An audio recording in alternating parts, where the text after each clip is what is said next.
Estamos aquí en un programa más de los 100 años de Fátima. En esta ocasión nos vamos a profundizar en los frutos de las apariciones de la Virgen en Fátima. Ivonne, ¿cómo estás? Pues increíble que este ya sea el séptimo de los programas y yo creo que se va completando y se va escuchando mucho el mensaje de la Virgen. Así es, y bueno, pues sabemos perfectamente que la Santísima Virgen pues ha sido el motivo y la razón por la cual vino nuestro Señor Jesucristo al mundo, porque así lo quiso Dios. Y bueno, también es Fátima una importante aparición que ya está aprobada por la Iglesia y que ha traído cantidad de frutos a la Iglesia Católica en estos tiempos tan difíciles. Sí, yo creo que es importante hablar de todo eso, de todas las maravillas que las apariciones de Nuestra Señora de Fátima nos han dado. Sí, y bueno, como ya les hemos platicado toda la historia de Fátima, y si usted no lo ha visto, pues lo invitamos a ver los otros capítulos. Aquí vamos a profundizar en cuáles han sido esas bendiciones tan palpables que ha recibido el mundo a través de estas apariciones. Y pues comenzaremos platicando de Portugal, ¿cómo ves? Pues mira, el obispo de Leiria, en 1930, da por hecho las apariciones de la Virgen de Fátima y va a decir que son aprobadas eclesiásticamente y que por lo tanto son verdaderas. Sí.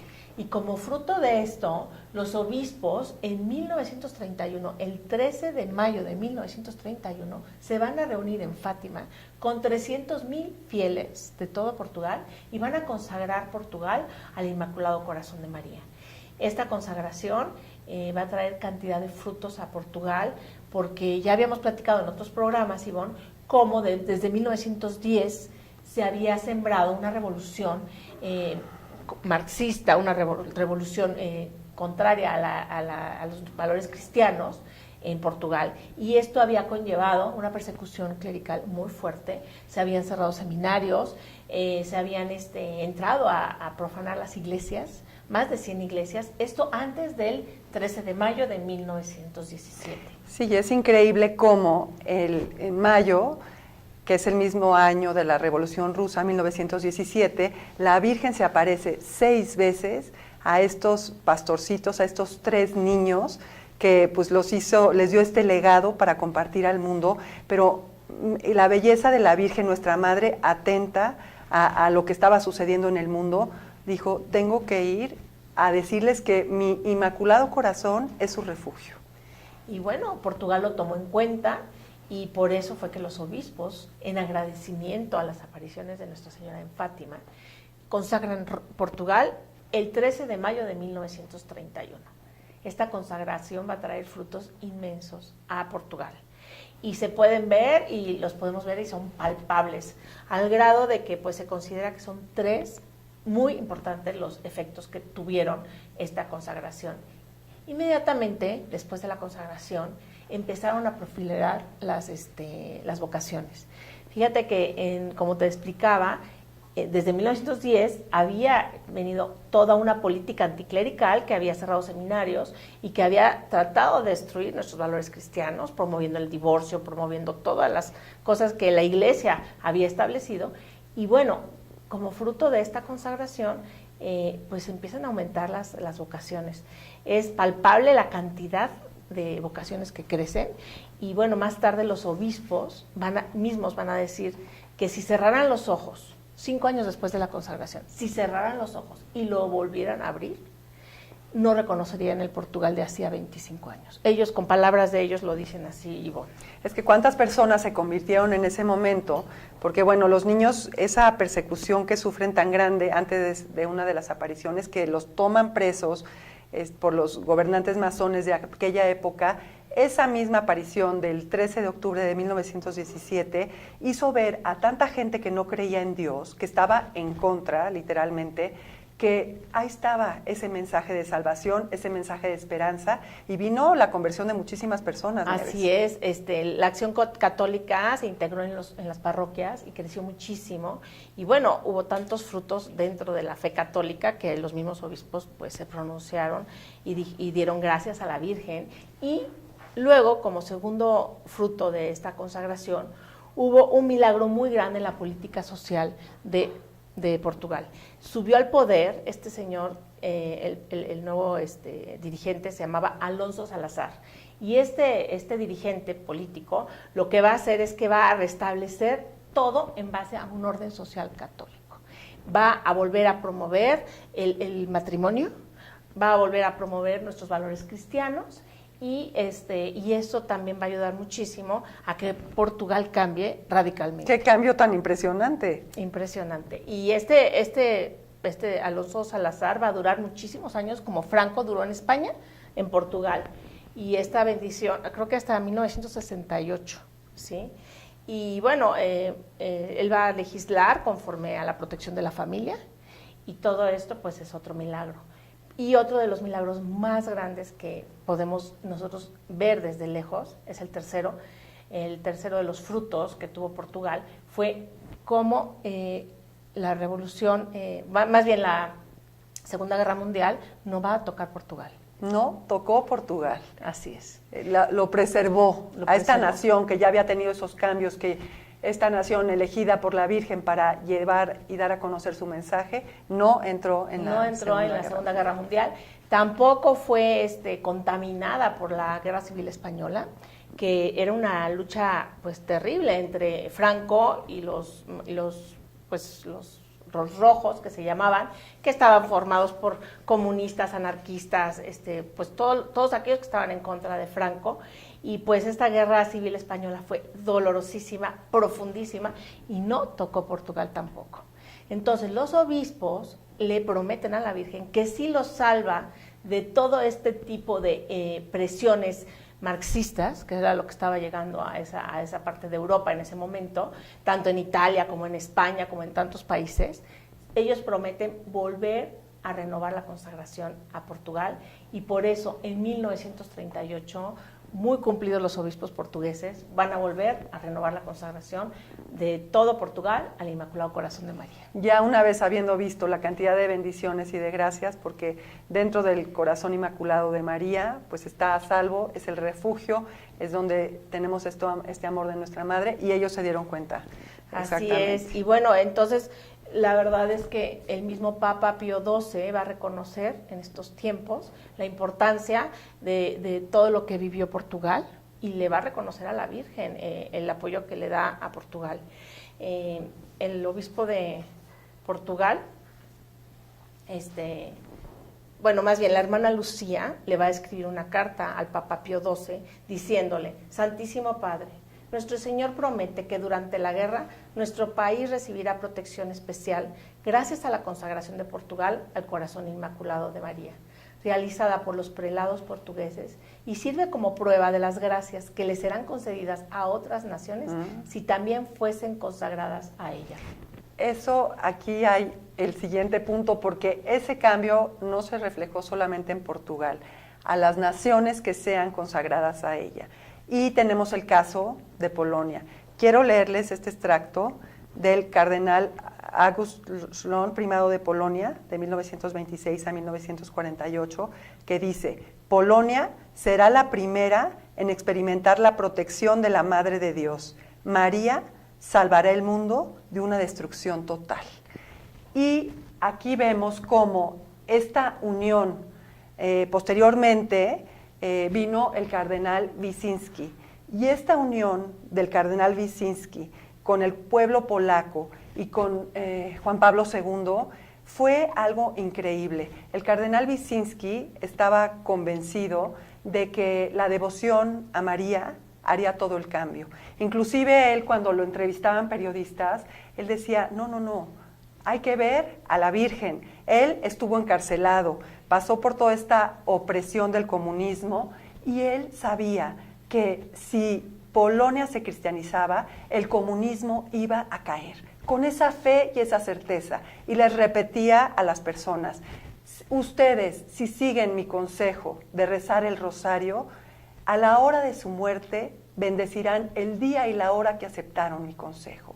Entonces, Polonia se fortalece, la Virgen une a Polonia, y esa devoción tan profunda del pueblo polaco por la Virgen hace que la iglesia polaca se fortalezca muchísimo, y cómo va preparando todo en el pueblo de Polonia, porque bueno, si nos ponemos a ver el poderío ruso y Polonia esa nación mucho menos fuerte y todo, ¿cómo? ¿Cómo se logra eso? Uniéndonos al corazón inmaculado de María. Entonces, después de esto, Juan Pablo II... Pero a mí me gustaría profundizar un poquito en que cuando llega el comunismo a Polonia, sí, pues empiezan a someter a los sacerdotes, a todos los sacerdotes de sus parroquias les decían, si tú te sometes al sistema, te salvas y no te matamos. Eso fue gravísimo. Y empezaron a hacer una coerción terrible con los sacerdotes. Entonces, por supuesto que una tercera parte de los sacerdotes se dio y se volvieron comunistas. Eso es una realidad. Al cardenal, como bien tú dices, el cardenal primado, que era Wyszynski, sí, lo meten a la cárcel por lo mismo. Entonces el cardenal, en una reunión con los obispos de Polonia, les propone que se consagre Polonia, ¿verdad?, al Inmaculado, en esclavitud a María, conforme a la espiritualidad de San Luis María Griñón de Montfort. El cardenal Wyszynski había hecho la consagración de 33 días al Inmaculado Corazón de María. Entonces sabía la importancia de que Polonia se consagrara. Inclusive, antes de que lo tomaran preso, él dijo, bueno, voy preso en nombre de Dios. Eso es una bendición. Y inclusive llegaron por él, no le permitieron ni siquiera tomar su abrigo, ni nada en absoluto. Él sale, se va a la cárcel con esta convicción de que María estaba actuando en todo el pueblo polaco. Entonces, esa forma es como Polonia, que fue tan sometida, todos los sacerdotes tan perseguidos, todos los que prevalecieron, unidos al corazón de María, estuvieron a salvo. Y se ve esa fuerza de un hombre que cree en el amor de María que nos une, que une a una nación y que viene siendo el alma de esa nación, así como en México. El alma de la nación de México es el corazón de la Virgen de Guadalupe. Así en Polonia, Czestochowa estuvo presente y ellos sabían del mensaje de Fátima y sabían del prodigio que era serle fiel a la Virgen y de seguir lo que ella había pedido. Sí, y bueno, cuando hacen la consagración no todos los obispos estaban de acuerdo, pero gracias a Dios le dieron a él la oportunidad de tomar la decisión y decide consagrar en esclavitud a Polonia al Inmaculado Corazón de María. La humildad total. Pero a mí lo que más me llama la atención, y si podemos ver nosotros las estadísticas de la cantidad de católicos que existían antes del comunismo y después del comunismo, cuando se derribó el muro de Berlín. En esos años se calcula que cuando comienza el comunismo, el 90% de los polacos eran católicos. Cuando termina el comunismo, seguían habiendo 90% de católicos. Ese es el milagro. El milagro que, como lo estamos viendo en Portugal, en Polonia, se ve el milagro del acto de consagración al Inmaculado Corazón de María. Sí, es algo que debemos de tener en cuenta. La Virgen dijo, la consagración a mi Inmaculado Corazón es lo que traerá las conversiones, la paz en el mundo, la salvación personal. Imagínense el regalo que nos está dando la Virgen de que seremos salvados por ella, así lo quiso Dios nuestro Señor. Dios quiso que Cristo encarnara en María, por medio de Él nos llegan todas las gracias y la Virgen es un conducto de gracias para todos. Está ahí para decirnos, ahora, a 100 años de estas apariciones, debemos de responder a ese llamado y estamos viendo todo lo que fue sucediendo en el mundo, que verdaderamente hubieron cambios impresionantes. Ahora, entrando a San Juan Pablo II, hay una fotografía preciosa cuando llega el cardenal Wyszynski a felicitar, a estar con Juan Pablo II en su pontificado, y cómo el Papa se levanta, lo abraza, el cardenal Wyszynski hincado. Bueno, es una belleza de imagen. Sí, porque desde luego que pues era su discípulo, ¿no? Claro. El cardenal Wojtyła era discípulo del cardenal Wyszynski. Y entonces cuando lo nombran papá, pues es un... Y sobre todo ahí viene María insertada en el corazón de Juan Pablo II, porque además, claro, Juan Pablo II fue elegido por la Santísima Virgen desde su nacimiento. Por eso cuando él queda huérfano de madre muy pequeño, se refugia en el corazón inmaculado de María. Él refugia sus oraciones, él todo era para María. al grado de que cuando el mismo Juan Pablo II nos cuenta y nos revela que ya en su juventud tenía una duda muy grande si su amor a María no era pecar contra Jesús. Él tenía esa duda tan grande, y es San Luis María Griñón de Montfort, en el Tratado de la Verdadera Devoción a la Virgen María, donde él puede llegar a aterrizar sus ideas y decir, no, la mejor devoción que hay a Jesús es a través del Inmaculado Corazón Ahí de María. eso le resolvió sus preguntas y dijo todo lo contrario: entre más unido yo esté a María, más unido estaré a Cristo. No compiten, vamos a lo mismo. Y luego le toca formarse con el cardenal Wyszynski, un enamorado de María, que había consagrado Polonia en esclavitud a María. Entonces, pues ya Juan Pablo, cuando es elegido papa, por supuesto que traía en su corazón el totus tus, que nos va a compartir desde entonces, ¿no? Y esa fue la fuerza de el pontificado de San Juan Pablo II, esa unión con la Virgen, todo lo que San Juan Pablo II, si vemos hacia atrás, iba logrando con la Virgen en su corazón y llevándola a todas las personas, él, totus tus, todo entregado a María. Y algo muy indicativo, cuando fue el atentado en 1981, ese 13 de mayo, que él puede ver perfectamente que fue la Virgen, Día de la Virgen de Fátima, que fue la Virgen quien desvía esa bala. Ahí inclusive el cardenal Wyszynski estaba vivo, todavía le tocó ver eso. Él muere ese mismo mes, el 28 de mayo, y es el camino que entra. Y San Juan Pablo II sabe de la importancia de la consagración, sabe que eso es lo que traerá enormes frutos al mundo, que traerá la paz. Y la consagración de 1984... Pero en el hospital, estando en el hospital, él va a pedir que le traigan el secreto de Fátima, porque se da cuenta que una mano milagrosa, que es la mano de la Virgen María, en la advocación de Nuestra Señora de Fátima, 13 de mayo de 1981, había desviado la bala. Y entonces, estando en el hospital, va a pedir el secreto y va a pedir que se lo traigan al hospital, y ahí yo creo que va a tomar la decisión de consagrar al mundo. Era un llamado muy especial de la Virgen a Juan Pablo II para esta consagración, a la que pues él cómo responde. Sí, entonces, como bien dices, el 13 de mayo de 1982, un año después del atentado, va a ir a Fátima y va a regalarle a la Virgen la bala, ¿verdad?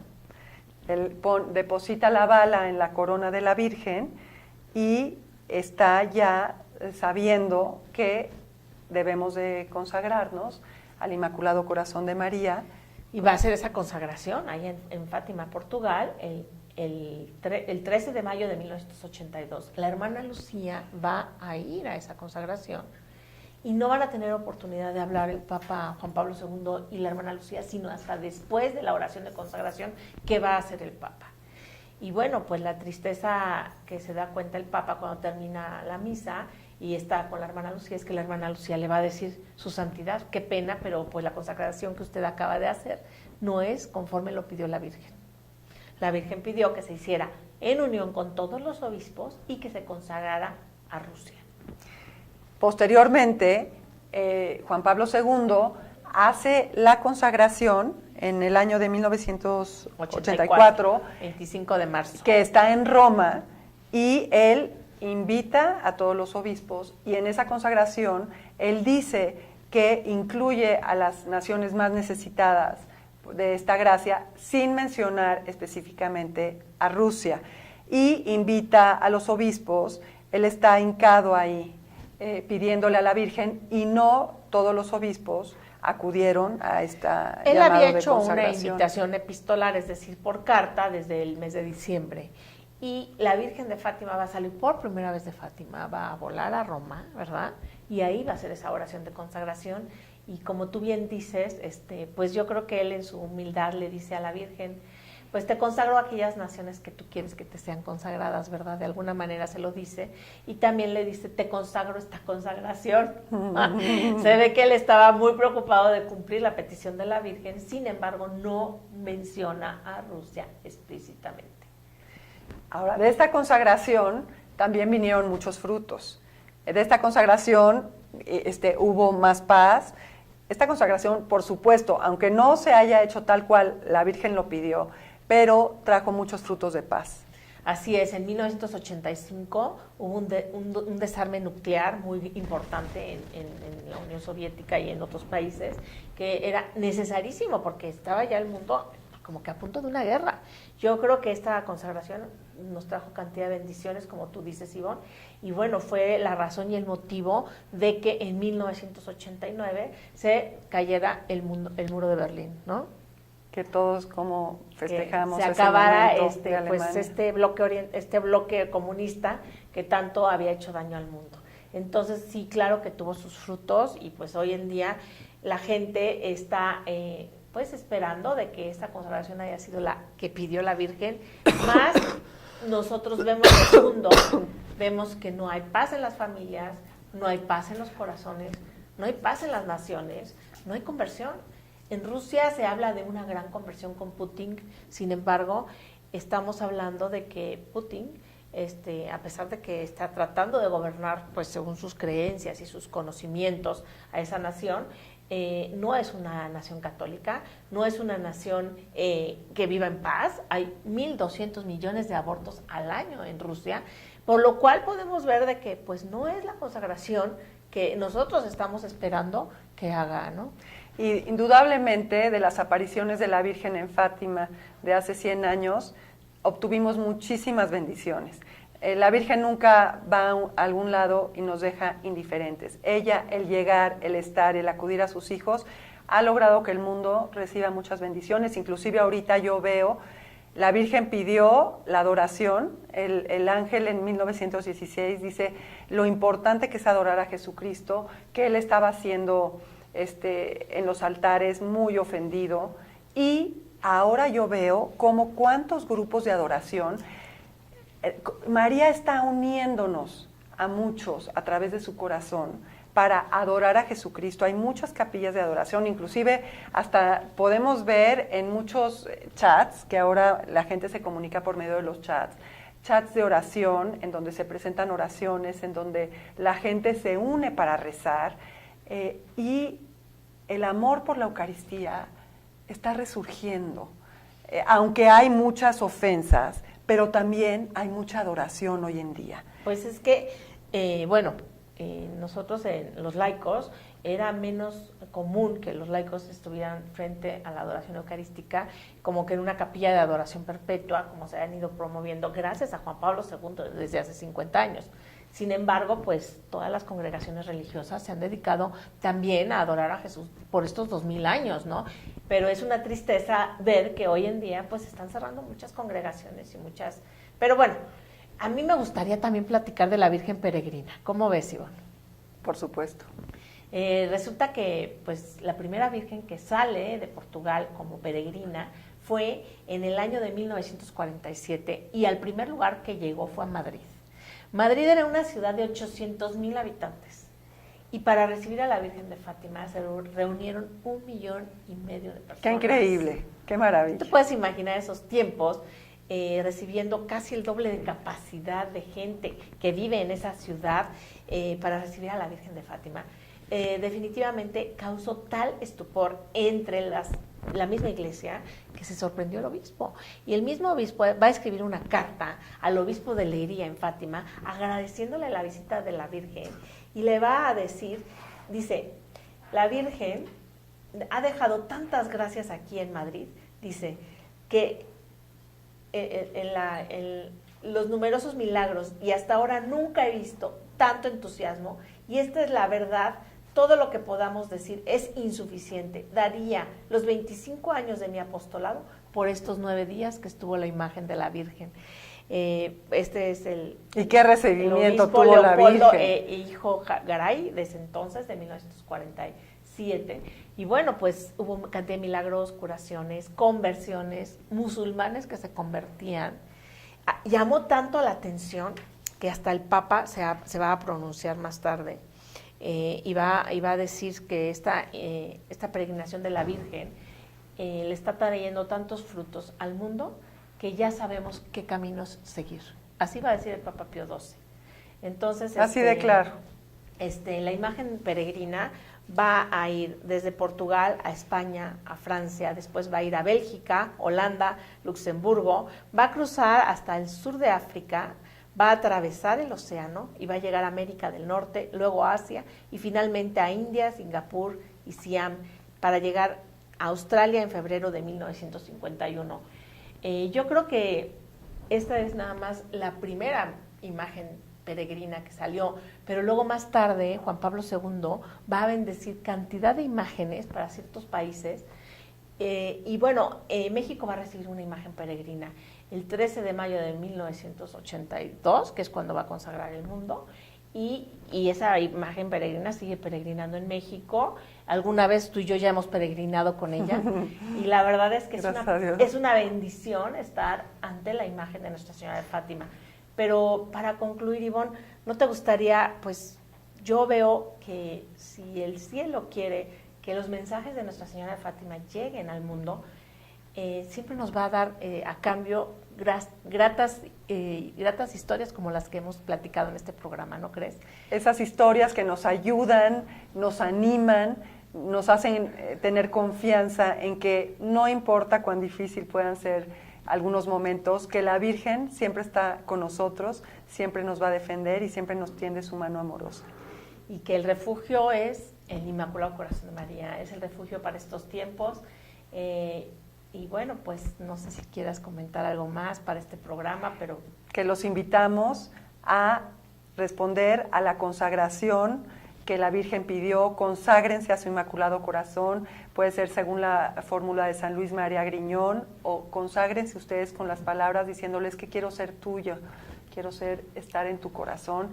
Díganselo en los primeros sábados, 5 primeros sábados de mes, que ella pidió para reparar las ofensas a su corazón, ir a misa, confesarnos, rezar el rosario. Ella dijo que el día de la muerte iba a estar con nosotros, que porque esas son espinas que nosotros le quitamos de su corazón. Entonces, recen el rosario, es seguir, lo único que queremos es hacer vida el pedido de la Virgen, porque es interesante enterarnos de lo que sucedió, pero lo más importante es hacer lo que ella pidió. Los invitamos. Y sí, pues no dejen de visitar nuestra página de internet, ¿verdad? misionfatima.com y también la aplicación Misión Fátima. Bájenla en sus celulares, bájenla y sigan ahora sí la invitación que nos hace la Virgen para participar de su ejército, para nosotros también ser parte de este triunfo del Inmaculado Corazón de María, porque no se nos debe de olvidar nunca que ella nos dijo en Fátima que al final su corazón inmaculado triunfará. Y sí, les comento que la aplicación está sensacional, tiene una parte que dice enciende una vela y a medida que respondemos a las oraciones que ella nos pidió, encendemos una luz y nos vamos uniendo todos para llevar la luz de Fátima. Muchísimas gracias por haber compartido este programa. Gracias.